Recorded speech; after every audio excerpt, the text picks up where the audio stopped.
It's Halloween this weekend. Welcome to Live for the Lounge on Halloween weekend. If you like, folks, we've got some guests here. Come in. I'm just checking that you're sorted. Good, here he is. What's your name? Roderick. Roderick Skellington says hello. Hello. Are you there? Yeah. We've got a movie star coming up next. This is a traditional lantern, none of your pumpkin rubbish. This is the original, 10 times harder to hook. But this is traditionally, if it's used in Scotland, even up to the point when I was a bairn, we hooked neep lanterns. And Roddy and I did this last night. So, we're going to do our normal tricks, our normal things. But also, I'd like you to put in your guesses as to my identity. Fits my character. We'll give you some clues. You probably didn't need, right? Here she is. My Princess of Darkness. Hello, So, I think Shona's probably a bit easier to guess. Well, I'm nae anybody, You're nae? actually. I'm nae. I didn't Okay. dress up as anybody in particular. I thought you were. Adrian Payne thought it was Ozzy Osbourne. He doesn't look as good as this.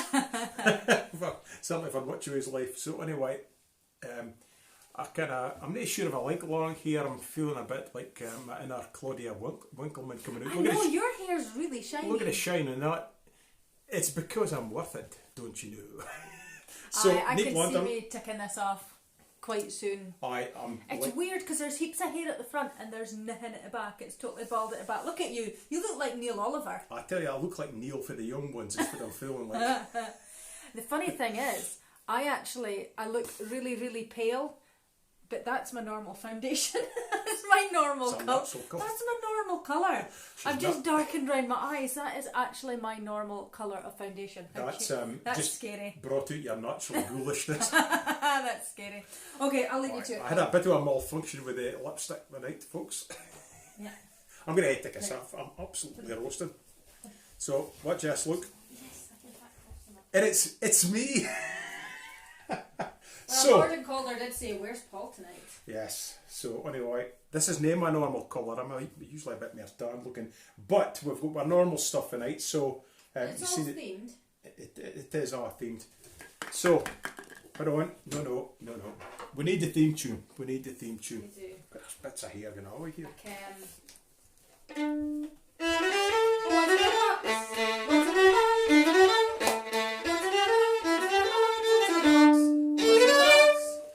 So fit is in the box tonight. Roddy, do you want to turn up that big light? Yeah. There we go. Was very nearly going to do all this candlelight, but there was never really very safe to set stuff up. So we decided not to. So anyway, there's for box. Take your guesses. Just the normal. What do you think's in there? It's all kind of themed. Next to me, that's off this stuff up. And then the other thing is, if it's the ale, if it's a beer. Now, I haven't restricted this to just Scotland this time. It's just something that's vaguely tapping in to the Halloween season. But I will say it's not actually a Halloween themed beer, but the name of it taps into it. So some of you will be ken right away, because that's a distinctive colour. It's not as dark as Guinness. I suppose you would say it's kind of got a reddish tinge to it. So there you go. Yes, it's a hearty brew, that. And Roddy here, he's got something to let you see. Made this in school yesterday, was it? Yeah. Oh, 2 days ago. 2 days ago. Yesterday. Yesterday. Right, go and let them see it. It's a Frankenstein, and if you open it up, Ta-da! I thought it was pretty good, actually. I think it's really good. Well It's really done. good. So we did a big build up this week for Halloween. It's traditionally in Scotland, it's quite a significant time of the year, and traditionally it's really for our world that we live in and the spirit world. For the separation is at its thinnest, and it traditionally believed that spirits, whether they be good or bad, can pass into our world for a night. It was believed that things like the fairy folk, would ride out abroad on that particular night.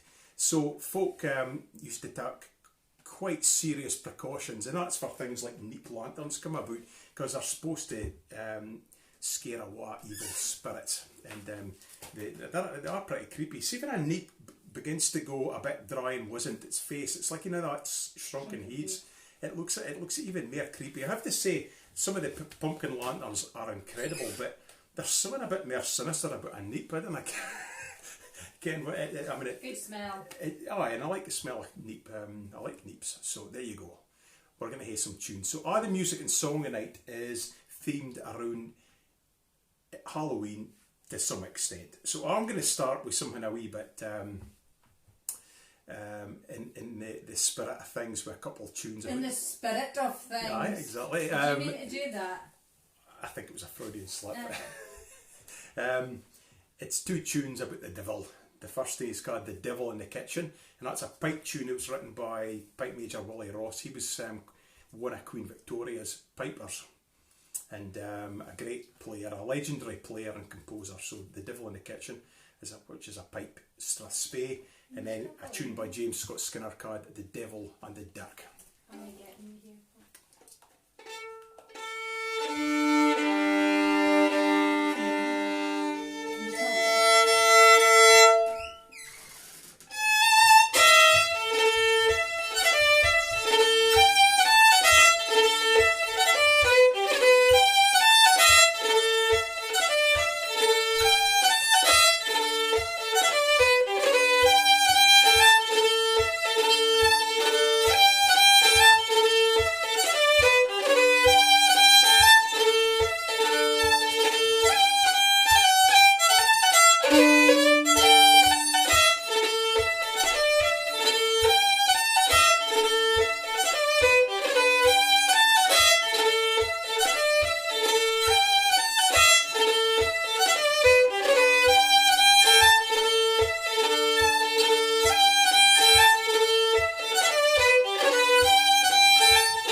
There you go.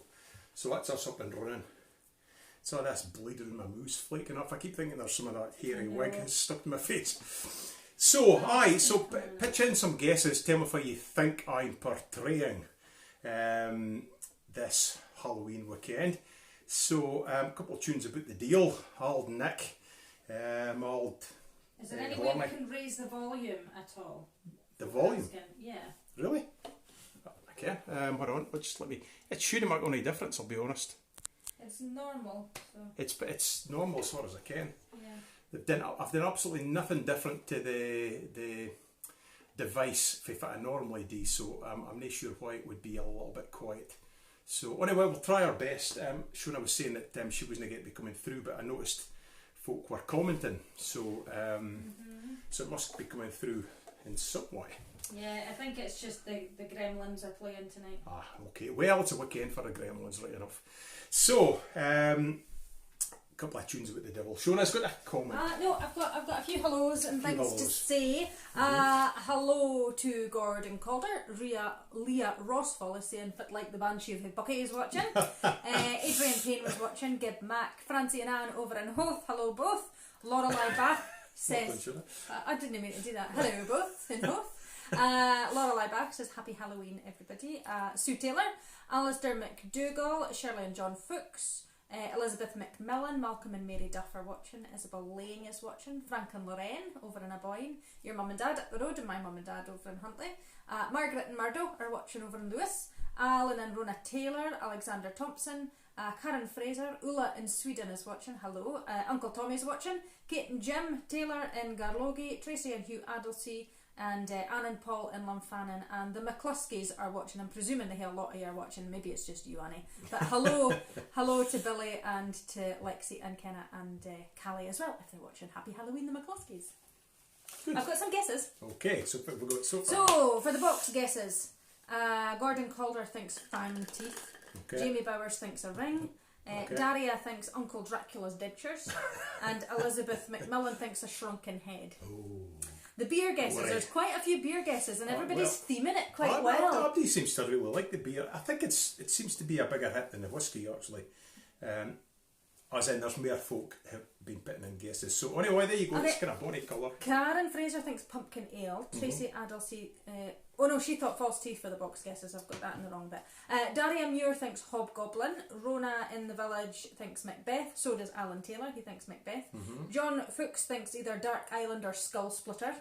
Fiona and David Gardner think hobgoblin, and Jamie Bowers thinks Black Witch. Black Witch, you know. Well, that's pretty good. Actually, I'll be quite honest, it's nothing to do with pumpkins. I should have thought about that actually, because pumpkin beer or pumpkin flavoured beer is actually really quite nice, I have to say. So, only guesses as to my identity.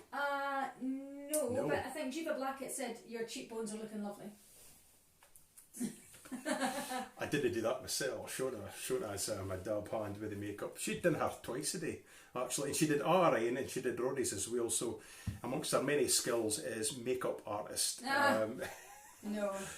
So a suitably creepy tune for this next piece that I'm going to play. This jumped out. It's one of the first tunes that came to mind, and I've certainly played it here. Probably more than once. I think I played it a couple of times, and it's Fyvie Castle. Now, Fyvie Castle in itself doesn't need to necessarily be to do with ghosts, but it is one of the most haunted castles in Britain, and there's lots of legends attached to it. I mean, there's a curse attached to the castle. It's to do with the folk that inherit, and it was to do with Thomas the Rhymer, and Thomas himself is a notable character because his story is that he disappeared into the fairy realm with the Queen of the Fairies, just aside the Eildon Hills near Melrose, and the tree was there for a long time, but of course, like trees do, it died and disappeared. But there is a marker stone on this spot for the tree stood for Thomas met the Queen of the Fairies, and he disappeared for 7 years, and when he came back he was given the gift. What was it? The gift of being able to foresee the future. So he was a great seer. He could tell if it was going to happen. And he was visiting Fyvie Castle, which is just a few years ago was 800 years old.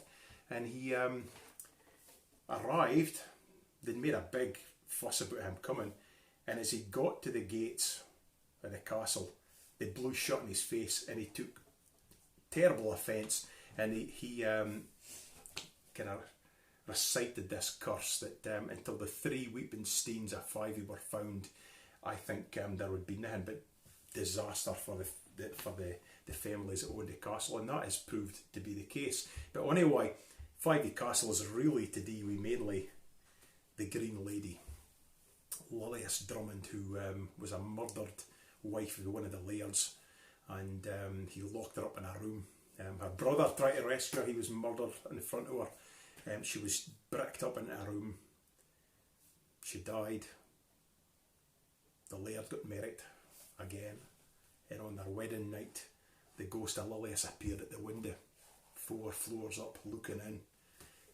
Next morning her name was carved into the windowsill, into the granite. So Fyvie Castle, and you're supposed to be able to hear the Green Lady coming down the great staircase in the second half. So a suitably eerie story to go with an eerie bit of music. Also where we got married. What's that, sorry? Also where we got married. That is true. On a lighter note, we both got married there. Well, of course we did. To We each got other. married to each other, but we got we got married at 5 I've played this a few times at 5 and on 2 occasions. Now, I have rarely ever done concerts for strings have broken while I'm playing. I'd say it's probably, you could count in one hand how many times that's happened. It's happened twice at 5 Castle playing that particular tune. It sounds unlikely. It is, it should be, but it's, I can tell you it definitely happened. So there you go.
It's a great tune.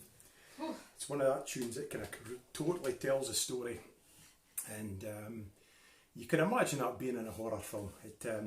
It's quite modern in that sense, and it definitely has Skinner tapping into his classical training and being able to bring out that different character and emotion. So anyway, 5 Castle for you. I've got some more guesses and Okay. some. So for the beer, Shona Robertson thinks Hobgoblin, and Nikki in the pub thinks Ruby Hobgoblin. Box guesses: Alan Taylor thinks a fang. Paul Gray thinks one of Frankenstein's nuts. Donald Gibson thinks 3 hazelnuts. Jamie Bowers thinks a charm. Sandy Thompson thinks a crucifix. And Isabel Lane thinks a clove of garlic, which is a very good guess. People are loving that. Ooh, good guess, Isabel. Clove of garlic. I'm afraid to say it's wrong. I don't know. I want to change it. That's a really good guess, isn't it? Actually, I think what we've got is pretty good. Yeah. So Your blood's all dripping off. yeah, Is it getting annoying? yeah. It's been there since lunchtime and it's curled up, so it's fine off. Good. So a few more hellos to say. Virginia Lamprecht is watching. Sandy Archer in Kansas is watching. Mary McMurty, Margaret Kerr, Jane Roberts in Philadelphia. Elaine and George Mitchell for the back of Benners. They're tuning in. Hello both. Donald and Sandra Gibson. Sandy Thompson up in Dingwall. Lynn Finch, Audley Gwinnett from near Melrose. And Badger and Shona are watching as well. But they are virtually watching Blackstone Cherry debut their new album in Kentucky at the same time as tonight. So they're multitasking. And Catherine from the pub. Catherine is dressed up, but she can't send a photo. Hi, is there nobody got any photos? Send them to me or to Paul on Messenger, and I'll It would be quite entertaining. And Gordon Calder saying he's seen the White Lady of Tornaveen. Is he? Good man. I've never seen a ghost. You've seen something though, haven't you? Or was it your sister? Well, I think we've all seen stuff. Ah, okay. We've all seen Well, stuff. Shona actually claims she's seen stuff in this house, which Yeah. is... I've kent this house almost my entire life. Let's just say I've kent this house my entire life and I've never seen anything eerie or ghostly going on. But I'm pretty sure I've seen your granda, actually. he has not made himself known to be... He That's because obviously... he's never met me. He just wants to say hello. Well, he's got an eye for the ladies, obviously. So, there you go. We're going to move on for Fivey Castle. Do you know who's watching tonight? Who No idea. haven't seen it really well? Susan Hurst from Oklahoma! Hello, Susan. She hasn't been able to make a Friday night for a while, so She's cool. looking, that pair's looking off her rough since I saw them last. Jordan and Melvin are watching as well. Good stuff. We've got 3 ministers watching tonight in that case. Oh, do we? Aye, there's Lorelei, Well, they'll be able to help with There's any Frank. exorcisms if we need. and there's Melvin. So, aye, you can keep away the nasty spirits. So, right, 3 tunes I wrote myself. The first thing's called The Earl's Witches. And I wrote that when I was musician in residence in Huntly. I was just looking for local tales and legends and kind of characters I wrote tunes for. I think it was about 32 tunes altogether while I was doing that. And this one was based on a story I heard from George Donald. Now George was fae Huntly and but most of his life he actually never lived there. He went to university in Aberdeen. He taught at Robert Gordon's, I think it was, and then Perth High School before he became deputy rector. But George was in Scotland a what, an absolutely fantastic musician, a true gentleman, and very influential for me, I have to say, and I greatly miss George. But he told me a story. Oh no, wrong tune actually.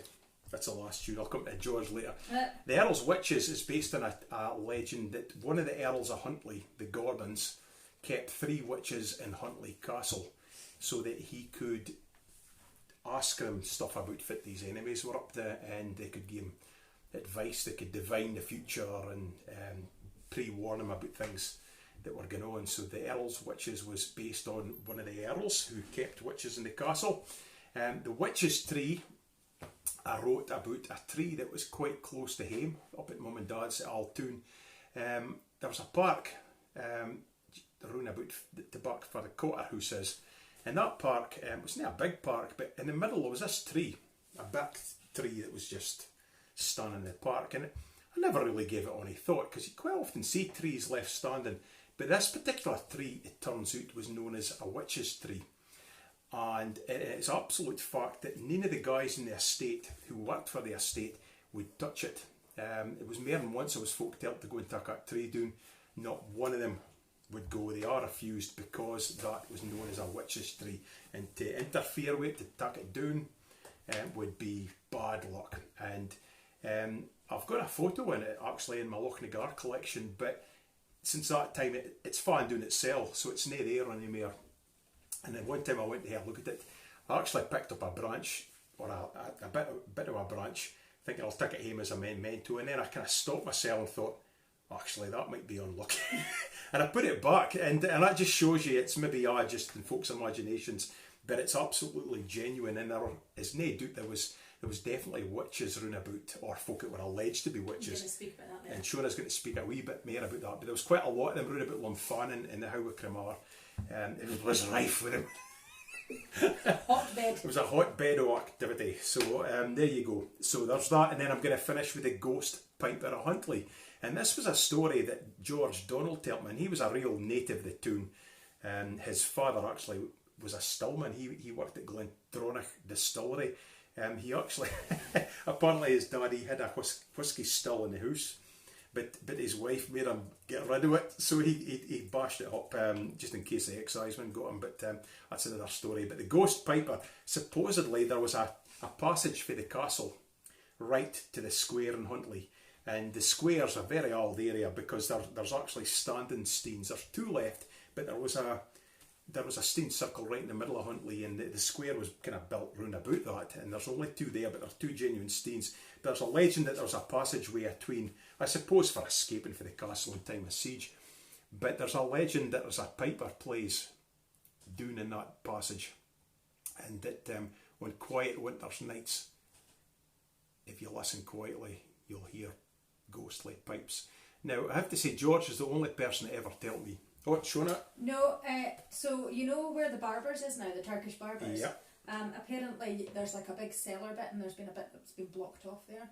So it might not. I think there was an old jail under there though. Aye. No, I think I meant it was about the Piper. Oh, the Piper, I've The never heard of. passage is kind of it's well kept, but the Piper, George was the only that No, I mean that is kind of it is. a legend in Huntley. It is. Well, there you go. I wasn't speaking notes. I was beginning to think if George is the only, maybe George made it up, but be right enough. So a couple of space and a reel.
There you go.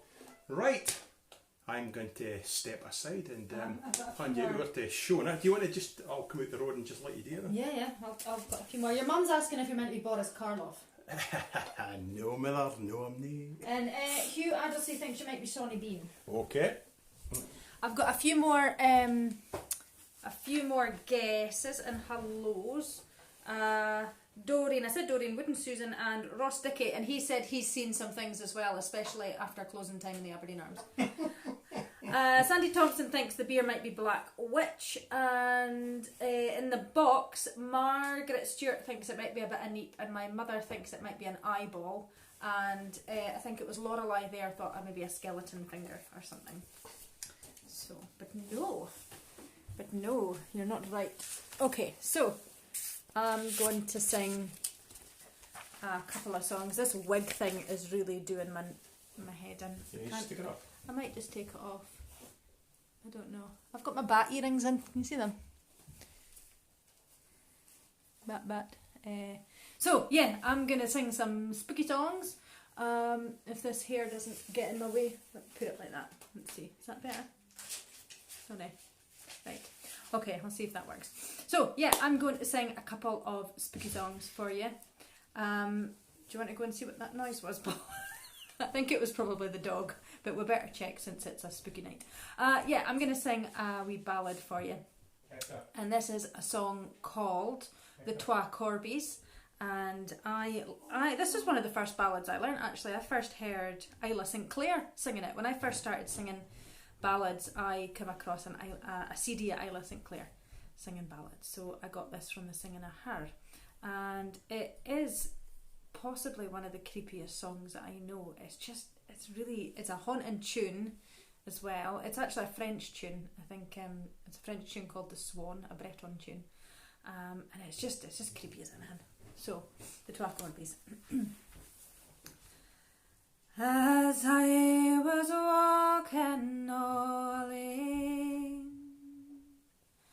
I spied twa corbies making a main.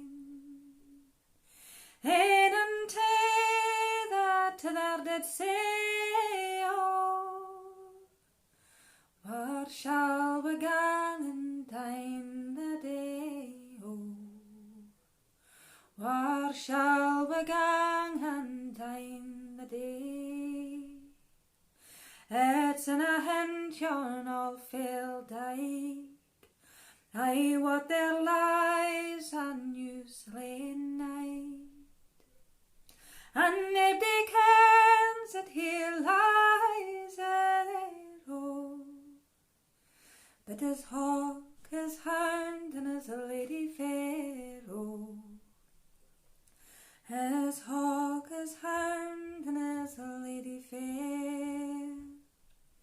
His hound is tail a hunting game, his hawk to fetch the wild fowl hame. His lady's ta'en on the meadow, so women marker dinner sweeto, so women marker dinner sweet. He'll sit on his white horse bane, and I'll pickard his bonny blueing, and we one lock o' his golden hair, oh, we'll thicker nest for it grows bare, oh, we'll thicker nest for it grows bare. Money a one for him makes moan, but nobody kens where he is gone, or his white bands when they are bare, oh, the wind shall blow forevermore, oh, the wind shall blow forevermore.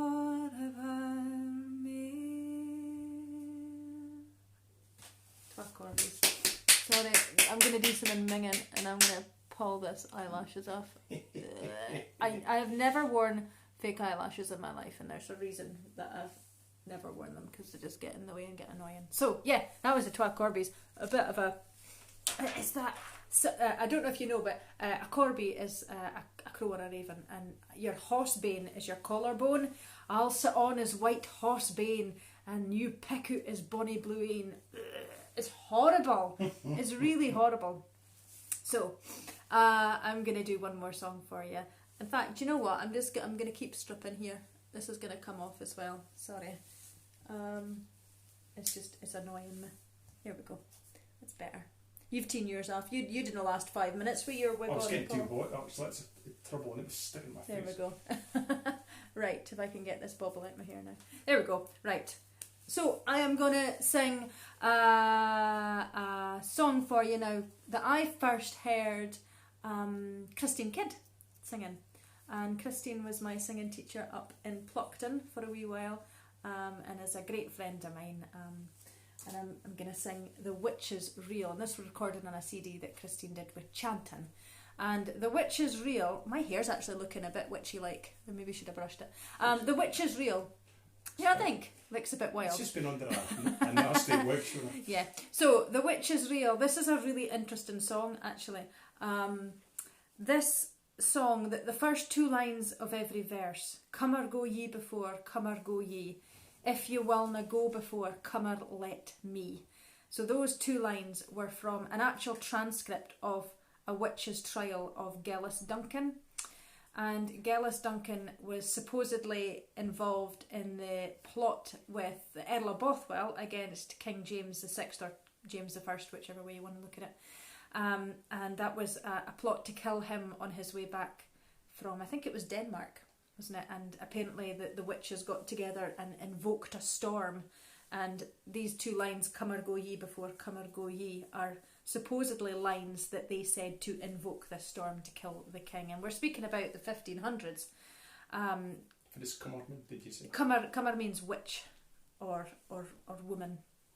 So this is The Witch is Real. And Gillis Duncan was actually executed along with Agnes Sampson as well. And King James went a bit mad after that with his demonology and his witches trials. There was a lot of witch trials in Scotland. I'll speak about the ones closer to home later on.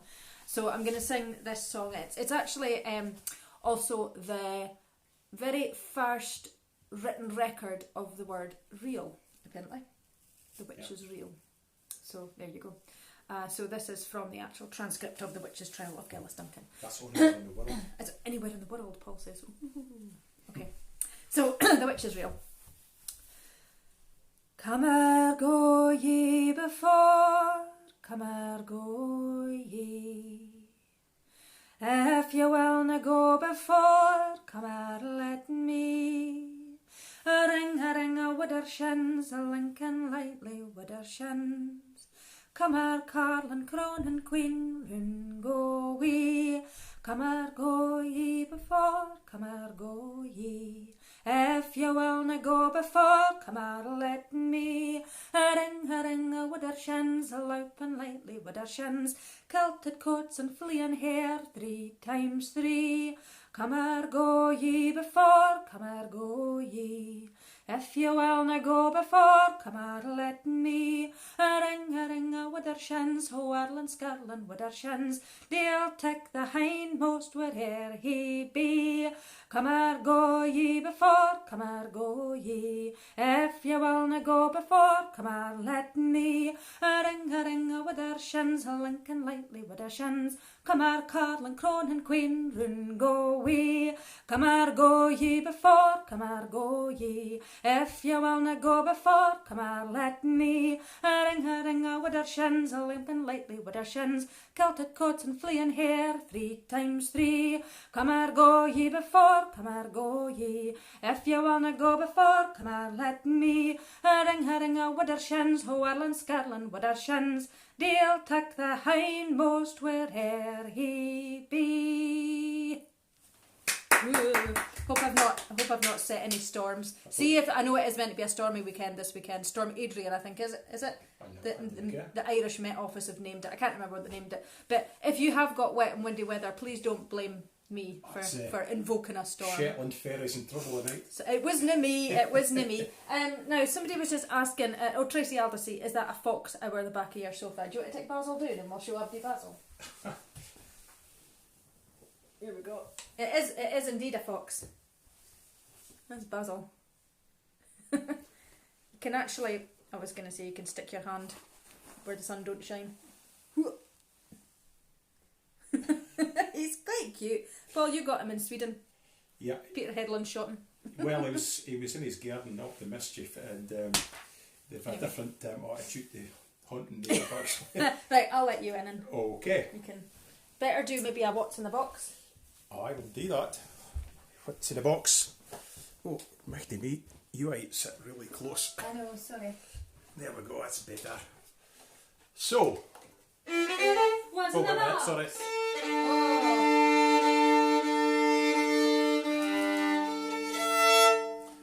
Right, this time.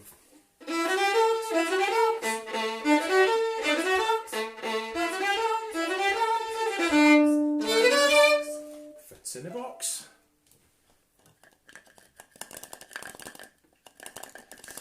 there's really nae very much to be going on with Have there. you missed some of these, Paul, coming in? Don't think so. No, Paul Gray, what's in the box? There was a couple of things. Could it be a couple of plastic clips that hold the sark sleeves together when the sark comes in the packet? I Or wrote that an down. eyeball out of the skull behind Paul's bowing? I think it's on the other page. Okay. Aye, it's neither of those. Anne says, don't strip Shona. Paul is still saving up for Inverurie. Yeah. That was the coin that did the strip at Inverurie. Gordon Calder's asking, is Basil faulty? I've just got a couple of photos to show everybody if that's okay. We've had a couple of photos sent in. Okay, fast do that. We've got Lorelei. She dressed up? Yeah, Lorelei and Catherine. Okay. So here's Catherine. I hope you're going to be able to see that. There's Catherine dressed up. And here's Lorelei dressed up as a queen. I don't know if you can see her. Kind of hard to There see. you go. Oh, aye. There you go. Yeah. Happy Well, Halloween. I can speak with some authority because I've met her. That definitely looks like a queen. So I'm going to do a poem here. This is a Burns poem. I don't think I've ever heard anybody ever recite it, but I thought it's probably suitable for the night. I've missed about halfway to it, so if you think it's long, it could have been worse. It could be twice as long. So I've just gone through it and I've missed out one or two. But it's called Address to the Deal, or the Devil. Address to the Devil. It was kind of written as almost like a comedy sort of thing, really. It's a bit of a knockabout is something it says. It's kind of lightweight, the fast fading figure of the devil. So it's the Scottish Enlightenment, and I think it's partly to do with the kind of the strength of the Church of Scotland has faded a wee bit, and folk were kind of literally quite fearful of things like the devil. It was kind of he was a very to the fore figure, and if you think about things like the witch trials, it was the fear of that was at the back of it. So this is Robert Burns's Address to the Deal. It was written in 1786. So, O thou, whatever title suit thee, Auld Horny, Satan, Nick, or Clootie, wha in yon cavern grim and sooty, closed under hatches, sperges about the Bronstein Clootie, to scud poor wretches. Hear me, Auld Hangy, for a wee, and let the poor damned body be. I'm sure sma pleasure can it gie, even to a deal, to scalp and scald poor dogs like me, and hear them squeal. Great is thy power and great thy fame, far kenned and noted is thy name, and now yon lowens heuchs thy hame. Thou travels far, and faith, thou's neither lag nor lame, nor blate nor scar. Whiles ranging like a roaring lion, for prey, a holes and corners trying, whiles on the strong wind tempest flying, tirling the kirks, whiles in human bosom prying, unseen thou lurks. Let warlocks grim and withered hags tell how wi' you on ragweed nags they skim the muirs and dizzy crags wi' wicked speed, and in the kirkyards renew their leagues our howkit deed. And aft your moss traversing spunkies decoy the wight that late and drunk is, and the blazing cursed mischievous monkeys delude his eyes, till in some miry sluch he sunk is, near mere to rise. When masons, mystic word and grip, in storms and tempest raise you up, some cock or cat your rage mun stop, or strange to tell, the youngest brother ye would whip off straight to hell. Lang syne in Eden's bonny yard, when youthful lovers first were paired, and all the soul of love they shared, the raptured hour, sweet on the fragrant flowery sward, in shady bower. Then you, ye auld snick drawing dog, ye came to paradise in cog, and played on man a cursed brogue, black be your fa, and gied the infant world a shog, maist ruined a. And how ye got him in your thrall, and brak him out to house and hall, while scabs and blotches him did gall wi' bitter claw, and loused his ill-tongued wicked scrawl was worst of a'. But a' your doings to rehearse, your wily snares and fechting fierce, sign that day Michael did ye pierce, down to this time, would ding a lolling tongue or erse, in prose or rhyme. And now, auld cloots, I ken you're thinking, a certain bardie's ranting, drinking, some luckless oor will send him linking to your black pit. But faith, he'll turn a corner jinking and cheat ye yet. But fare ye weel, auld Nicky Ben, o wad ye tak a thochten men, ye aiblins micht I dinna ken, still in am stake, still hae a stake, I'm way to think upon yon den, even for your sake. Address of the deal. Ooh. There you go. You could have done quite a few spooky poems. Yeah, there's loads. I could have done Tam O'Shanter. Yeah. I would have made a better job of that. Fair fire or a sonsy face. That's a haggis. That's That's a no damn haggis. decent. This jumping Billy's leave the street and drouthy neighbours meet. Right.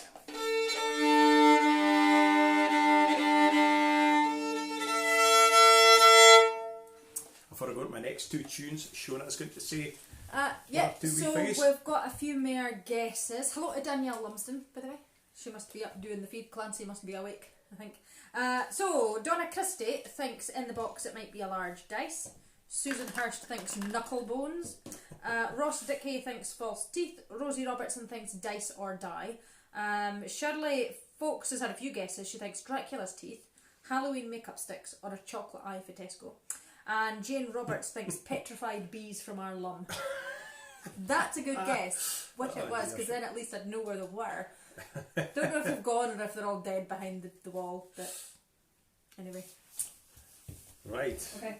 Okay, well, I wrote a couple of tunes this week just because I was looking for stuff, a bit of variety, because there's actually some things like the deal, there's quite a few tunes you could play, and there's things to do with witches, which is kind of good stuff for this time of the year. But a lot of the early beliefs in Halloween, it was more to do with the spirit world and the she, you can like the fairy folk and that nature of things. So I decided, and there's tunes about fairies, I thought I'd do something for maybe the slightly on the other side. This is a tune called The King of the Goblins. I'm going to play. So you shouldn't be thinking of David Bowie and Labyrinth.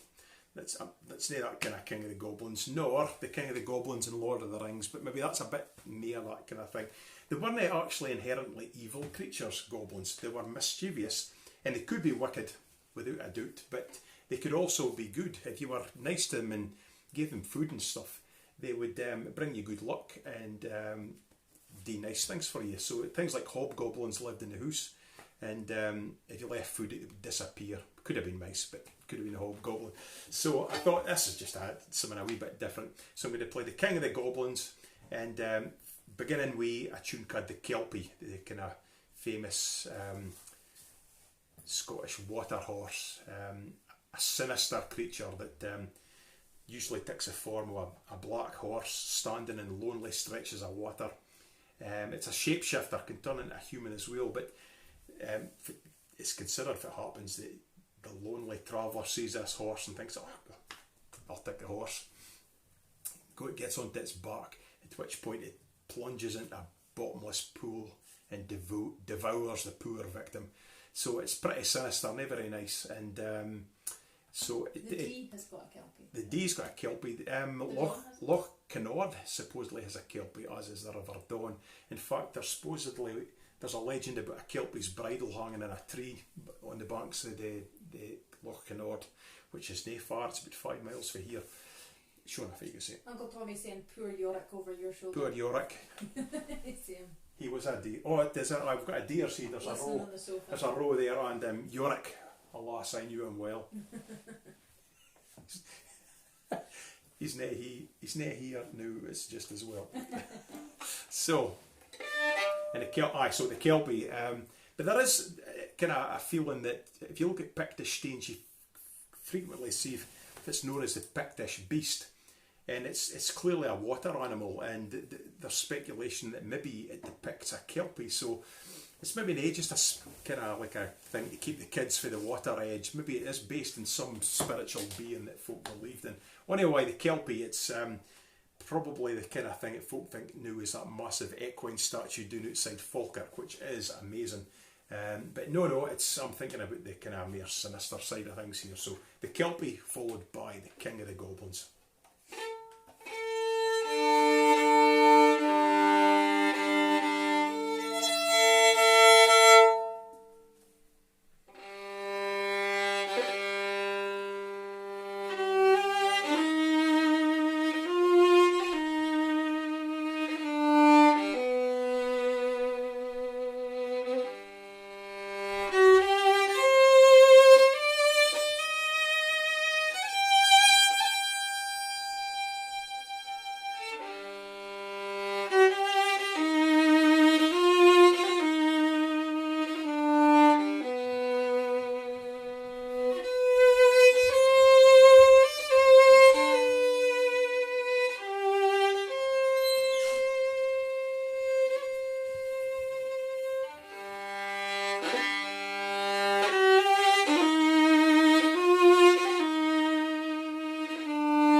Is there any guesses as to why do you think? There's been two. Your mum thought Boris Karloff and Hugh Adelson thought Sonny Bean. Okay. Well, I think I'll just reveal You've got that. all your blades picking off. It's up far enough. I've been licking it. You've got a big bit hanging off. Go and pick it up. That bit there. And then a bit. Do you want me to come and pick it up? No, just leave it. Just leave it. So anyway, yes, Sonny Bean. It was So I think of someone Scottish, and he's probably creepier than any ghost story. Alexander Sonny Bean. He was born in East Lothian in the 16th century, and his father was a ditch digger and hedge trimmer, and when he started working, when he was old enough to work, he started it, but he fairly quickly realised it wasn't for him. He didn't want to work, and he took up with this wifey called Black Agnes Douglas, who had a especially vicious reputation, and she really kind of responded to his unpleasant inclinations. And so there's a point when they actually they robbed somebody, they pounced upon somebody, set upon them, and in the course of robbing them, they murdered them. Not only did they do that, they actually ate the body as well. I suppose maybe, but well, let's just eat them. And so this started them off on a life of murder, pretty much, but of the worst kind. They settled on a seashore cave, kind of halfway between Ballantrae and Girvan. And the cave's still there. Its entrance is blocked off by high tide, so it's one of these things that probably made it difficult to spot, and also easy to get rid of their bones and things. And in the course of their lifetime, they reckon there was how many? There was 48 of them in this clan. They had their own children, they had grandchildren. There was 48 of them, but all the kids, the grandkids were born out of incest. It was all within the family. And they reckoned there was definitely over 1,000 folk went missing. Initially, it was because it was lonely travellers. The local folk never noticed. They didn't ken they were there even. And the cave, it's like 183 metres deep, so it was a good size. And only unused meat got pickled in barrels. Aye, people meat. People, aye. I've seen some claims that it might have been as high as 5,000 folk disappeared, which is absolutely horrific. I really kind of think, I mean, there was bits of bodies would wash up, but it wouldn't have been unknown. You can folk get lost at sea on ships and things. We're nearly after 9 o'clock. We're okay. That's okay. I'm just about finished. So anyway, I'm Sonny Bean, and very unpleasant. Eventually, we're caught. There was a traveller for a local fair was set upon, but he was actually a handy swordsman, and he had a pistol, and they tried to get hold of him, and he fought them off. The wife was killed, but he fought them off, and then there was some other fair goers spotted him, and they ran off, and then alarm was raised, and they were eventually caught and executed in Edinburgh. So unpleasant. The time of James the VI. Sorry for any kids that are watching that before 9. Yeah, well, it's a true story. It's history. Sandy Thompson says he's never going to sleep tonight. It's alright, he's dead. All Sonny's dead, so is that worry? Jane Roberts said Sonny Bean was a real person and not just folklore. Aye. Yeah, yep. Totally real. Although there is arguments about that, how real it maybe was, but as far as I can tell, I think it is based on someone in the cave is there, and the local folklore is it's a real thing. So yep, they didn't just murder folk, they ate them, and that's like one of the world's great taboos. You shouldn't do that. There's lots of things you shouldn't do, but that's just no good. Like, get a herd of cattle. That's a better idea. So I'm going to finish up with a couple of quick reels. The Deal Among the Tailors and the Fairy Dance, just to finish, and then we'll have a couple of songs for Shona.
Oops. Thank you. Just in case you were wondering, if you've just joined us, this is a Halloween special. This is not how we're normally looking. Just to put that out there. Oh, Connell's going out in a neep. Yeah. I thought I'd show off where. Oh, smells really good. I love a smell of burnt neep at Halloween. So there's our neepy lantern for this year. He'll be gone in a windy. Neep aftershave's very big in the Howarcrum. I can't resist the smell of neep. The smell of neeps in the morning. I love the smell of neeps in the morning. So I'm going to sing a couple of songs after my second song. Before I sing my second song, I'll tell you a wee bit more about the witches in the Howarcrum. But I'm going to sing a song first. This is a song called The Ballad of the Speaking Heart. And it was translated from, I think I'm getting this right, it was a translation into Scots from a French poem. Hamish Henderson translated it. And it was a French poem, but that was originally from a Finnish ballad. I'm not going to say much more about it. It's not a song that I sing, but it's pretty creepy. There's certain bits in it you think, that's not very nice. So this is a song called The Ballad of the Speaking Heart. A pair ladins and a lad say to ram, high the heart that jolly fleur, high the time. A pair ladins and a lad say to ram, he'll do the lassie that lood na him. Says she, "Ge fetch to me a rogue, high the heart that jolly fleur, high the time." Says she, "Ge fetch to me a rogue, your mother's heart for to feed my dog." To his mother's house gaed this young man, high the heart that jolly fleur, high the time. To his mother's house gaed this young man, and he cut out her hair to now he ran. Now as he ran he turbot and fell, high the heart that jolly fleur, high the time.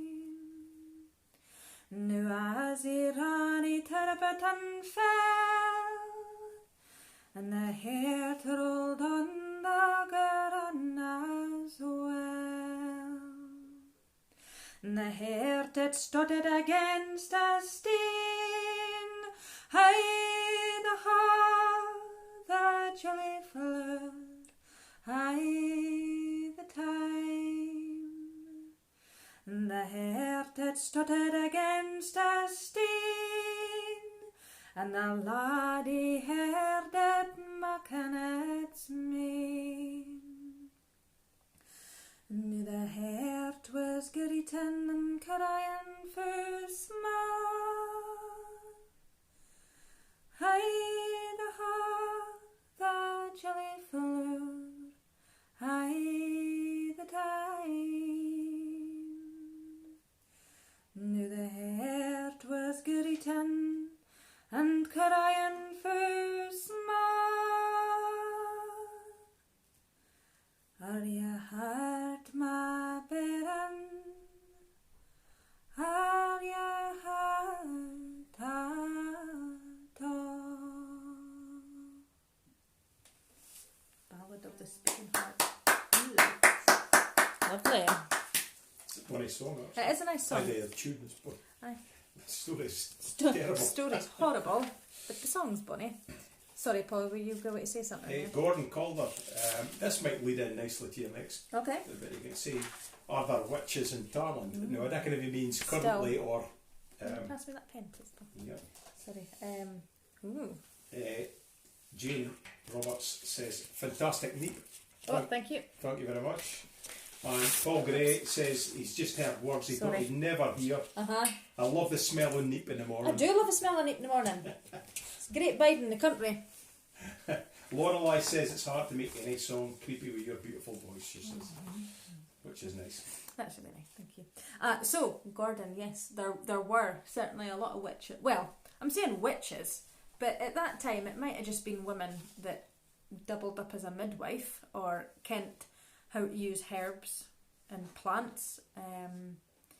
Doesn't necessarily mean casting spells and all that kind of stuff, but there's a great resource, I think it's the Uni at Edinburgh put it out, it's online and it's a database of Scottish witches, like the witch trials in the 16th, 17th centuries. And I just did a quick Google search before we came out. In the How, there was quite a lot of witches, and there seemed to be Blelick, there was witches there, and there was also a witch at Woodfield. Is Woodfield, Paul? It's Woodfield Kennels. Aye, where the kennels is. I think that's where the Stevensons bide, isn't it? They're up there. They're at the kennels. That's the firm just doing for them. Yeah. So we know there was witches there, and we know that there was a heast of the moor in Lumfannon and a bine and a. And they seemed to. Can you just wait a wee minute, Paul, and not take that off? Sorry. There was a heast of them there, and it's not going to stay. That's why I said not to move it. Sorry. And they met at, there was Craiglash was the hill, and also we've recently found out Craiglich as well, which is just at the slack at the top of the Queen's View. So we kent that there was a big rock, I think at the bottom of Craiglich, a big grey stone that they used to dance around, and also up at the top as well. So the hilltop of Craiglich. So there was a woman called Isabel Ogg who bade at Blelick, and we're in 1597 at the moment at the witch trials, and she was accused of causing storms by hanging a beetle from a thread and whispering to it. And she was actually investigated by the Minister of Lumfannon at the time, a Mr. John Ross, and he said to put her to trial, and she was put to trial in the toll booth, and she was actually found guilty, and she was strangled and burned for that. But linked in with that case as well, there was Jonet Davidson, Jonet Lucas from Pitmurchy, who was half guilty and who was banished, Margaret Ogg, Beatrix Robbie from Mary's Well, which I think is just over the other side. Is that Burst, Paul? Mary's Well? Just there. I'm not sure. Isabel Ritchie, Helen Rodgie from Lumfannon, she was executed as well, and Margaret Bain. And the woman who was at Woodfield at Tarland was a Margaret Reich. Can't find anything out about her, but of course a lot of that witch trials and the paper has gone. There's no actual physical remains of the trial, so we're lucky to have that. But certainly Colin Massey was the warlock up at Craiglash, wasn't he, Paul? You might want to say a bit more about him. So so there was certainly lots of witches. Whether there were witches or not remains to be seen. And I'm going to finish off my last song with it. It's a modern song actually, written by one of my favourite songwriters, Corinne Polwart, and it's called The Dreadful End of Mariana for Sorcery, and it is a song about a lassie. Well, it was inspired by George Mackay Brown's short story Witch, about a lassie who was accused of being a witch because she wouldn't lie with a factor, and she ended up being executed for it because he took an ill will against her, which I think quite a lot of that went on at the time, people taking ill wills against their neighbours and accusing them. So this is The Dreadful End of Mariana. Mariana, oh the how was a young lass wi' golden hair, sweet and honest, true and bonny, and lover of one John Sinclair. Mariana met the factor at the dawning of the fold, and he said, lie with me now, Mariana, and you will no want for gold. Well, I thank you for your offer, but I fear it will never be. I'm in lie with John Sinclair, for he's the only one for me. So the factor sore affronted whispered evil of our name. All the sorrows and misfortunes, Mariana was to blame. Soon there came a deputation, Mariana for to see. For to slight her reputation, the deal has laid his hands on thee. You sowed the cream and blighted the corn, danced with fairies on the hill. Ye who are of devil born, and ye who bow to no man's will. 7 mornings, 7 evenings, they spoke of Mariana ill.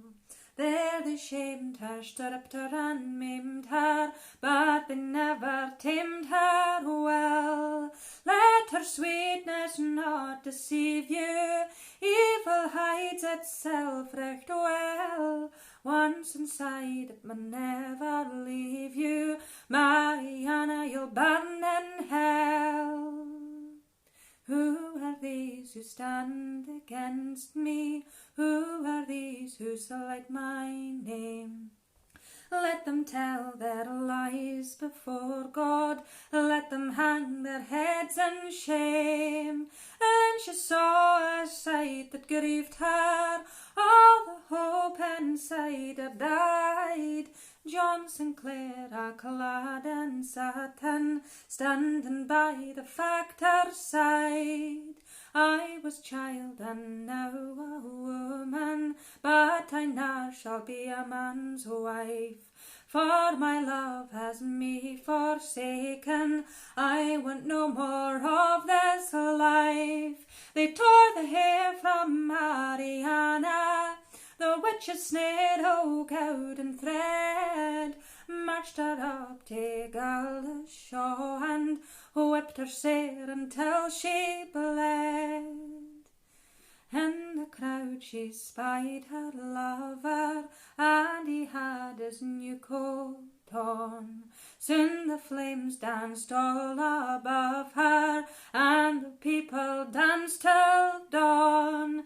Mariana, oh, the how was a young lassie wi' golden hair, sweet and honest, true and bonny, betrayed by the factor and John Sinclair.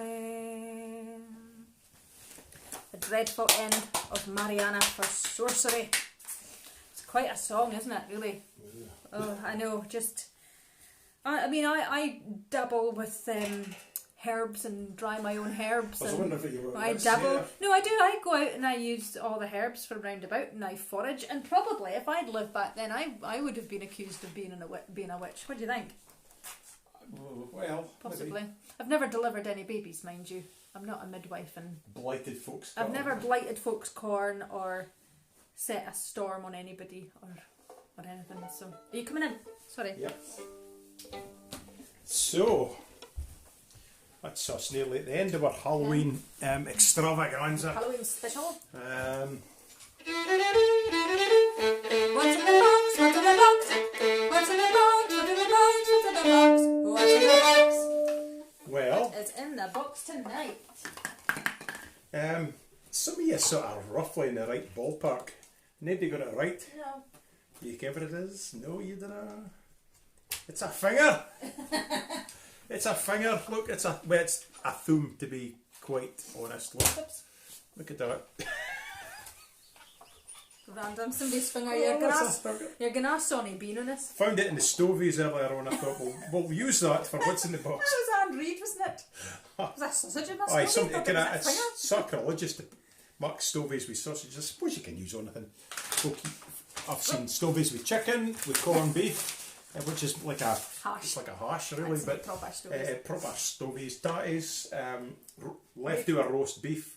Ingans. No, it has to be roast beef, leftover beef. Well, but you can see folk use it. It's like pizza leftovers. No, wasn't it in the stovies earlier? So it was a finger. This is actually it's a magic thing because it's not really Do you want me magic to at all. switch the light on? I don't know if it'll work. Well, it's like you see, you could see there's a light. There's a light. No, you can't really tell, can you? Anyway, it lights up. Look, you can't really see No, it. you can't really see it. But you're not supposed to care there's a fake thumbnail, apart from the enormous length of it. And sleight of hand, and then what's a light? Anyway, Your cheekbones are looking really good tonight. well, that's your high definition. My makeup wound in my artist. head is a bit bleedy. Shona did that herself. It's not a stick-on thing that she got. She Yeah. used makeup and some fake bleed. Yeah. So there you go. So I I thought, had quite good fun tonight, actually. My spooky stuff. and you've seen Oh. Rory. Yeah. A few folk got it right. Yeah, it wasn't that difficult tonight, actually. Uh, Hobgoblin. Let me see. Daria got it right, as did Fiona and David Gardner, Shona Robertson and Nikki as well. Yeah, Winchwood There might have Brewery. been more. Hobgoblin. Witchwood. Oh, well, folk said Witchwood as well. Yeah, so. yeah. So it's Hobgoblin Ruby beer. That's hence the colour. Is it nice? It is. Yep. It's a nice ale. It's 5.2. I mean, it's a well kept make. A Hobgoblin. So yeah. there you Susan go. Hirsch said she was close with knuckle bones. Yeah, bow inside. That's a sort of bone, except it's a finger. plastic finger. So we're going to Oh, finish up. Thanks for looking in. I Yeah. hope you've enjoyed it. It's been it's been good fun And, tonight. and as always, if you fancy putting something in the tip jar, it's much appreciated. It's www.paypal.me/Paul Anderson Shona Dunn. Yeah. So I don't think we've got any special themes next week, but it is getting No. close to Well, Christmas. bonfire night. Oh, is that? Oh, crikey, have we got any tunes with burning folk you've just done? I've done all my songs about Um, burning folk I think tonight. there is a tune about Guy Fawkes, but alright, I'm Oh, not well, too worried sure about there that. Yeah. Anyway, so we'll Anyway, be back to normal I should next have asked week. you if you think we're. Oh, folk were loving a nape. Aye, do you He's give got it his a name name. is though? I've called him Boris. He's a bit of a noob. So, right. We're gonna Have a finish good up. weekend. Enjoy your Halloween this No guys weekend. No, we're not going guys in. Oh, I don't know, but the boys, what No, are they? we're Roddy not especially, going he likes that kind of No, stuff. but round Tarland they've done a special map, and there's a little thing like you can the businesses in Tarland have put What's up? Is it stuff. nearby? No, Tarland. Have they? Yeah, Okay. they've done wee things so you have to find all the letters in the different business windows and then unscramble it, and there's a wee prize apparently, and you can dress up, and then folk have been putting their neeps and pumpkins in the window, so there'll be like a virtual trail. Maybe go out in the car, maybe in a bine in Tarland. And also the Elphinston Institute here, Neep Lantern competition. I hadn't even entered this, maybe we should look at Aye, it. It's we should. ferocious.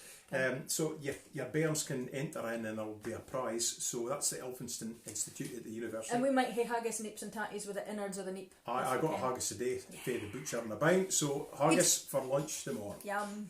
You kept our hen for dinner. So there you go. I love the smell of neeps in the morning. Love the smell of neeps. So we'll see you next week. We'll be doing a workshop Wednesday and then back here next Friday. And we're going to finish with two old Scottish tunes for the, the low collection.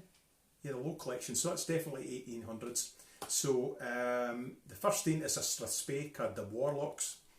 And then a tune by Joseph Lowe called The Witches. So, And the warlock, what is a warlock? A male witch, yep, apparently. yep. So there you go.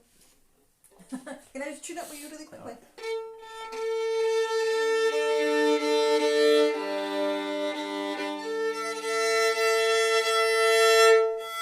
Is that okay? I can't really hear.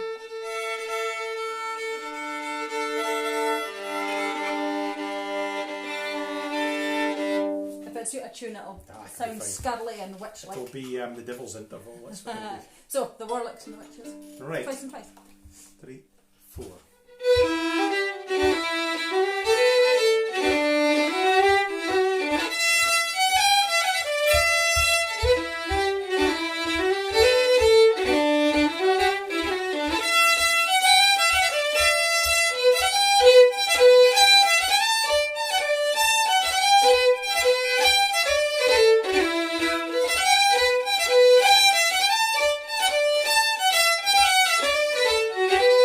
Thank you.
right, take care, folks. Have a good weekend. We'll see you later. Enjoy your Halloween. Cheerio.